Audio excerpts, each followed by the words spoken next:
আজকে আবারও আপনাদের সেই প্রিয় দল বাংলাদেশ জাতীয়তাবাদী দলকে আপনারা দেশ পরিচালনার দায়িত্ব দিয়েছেন, কিন্তু কিছু সংখ্যক রাজনৈতিক দল তারা বিভ্রান্তি ছড়িয়ে সেই কাজগুলোতে বাধাগ্রস্ত করার চেষ্টা করছে। প্রিয় ভাই বোনেরা, আজ আমাদেরকে সিদ্ধান্ত নিতে হবে।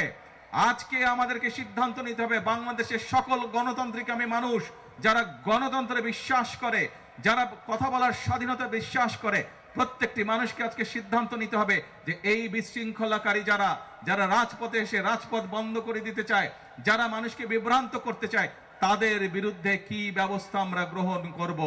এইটি আজকে বাংলাদেশের মানুষকে সিদ্ধান্ত নিতে হবে। আর বাংলাদেশের মানুষের ভাগ্য নিয়ে ছিনিমিনি খেলতে দেওয়া যাবে না। দেশের ভাগ্য নিয়ে আর ছিনিমিনি খেলতে দেওয়া যাবে না। এখন সময় হচ্ছে দেশ গড়ার সময়, এখন সময় হচ্ছে জাতির ভাগ্য গঠনের সময়। কাজে আমাদের 20 কোটি মানুষের 40 কোটি হাতকে আজকে শ্রমিকের হাতে রূপান্তরিত করতে হবে। আমাদের দেশকে সামনের একদিনে এগিয়ে নিয়ে যেতে হবে। পৃথিবীর বহু দেশ আছে যেই দেশগুলো আমাদের মতন আমাদের সাথেই স্বাধীন হয়েছিল, কিন্তু সেই দেশগুলো আজকে অনেক এগিয়ে চলে গেছে, কিন্তু বিভিন্ন চড়াই উতরাই পেরিয়েও আমরা সেই জায়গায় পৌঁছতে পারিনি।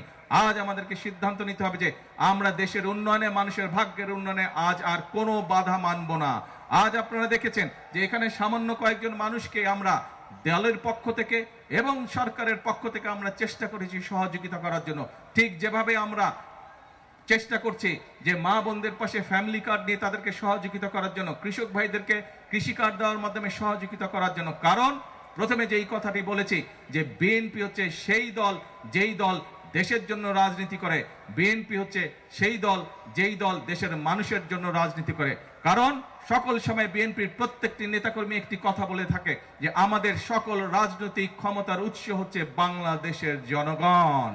কাজেই জনগণের সমর্থন যেহেতু বিএনপির পক্ষে আছে, জনগণ যেহেতু বিএনপিকে সমর্থন দিয়েছে, জনগণ যেহেতু বিএনপির 31 দফাকে রায় দিয়েছে, সেই 31 দফার বাস্তবায়ন করাই হচ্ছে এখন আমাদের মূল পবিত্র দায়িত্ব।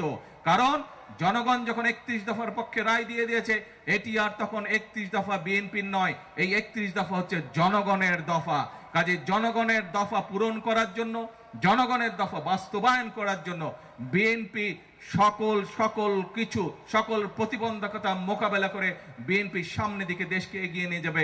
বিএনপি দেশের মানুষের ভাগ্যের পরিবর্তন, দেশের ভাগ্যের পরিবর্তনের জন্য কাজ করে যাবে।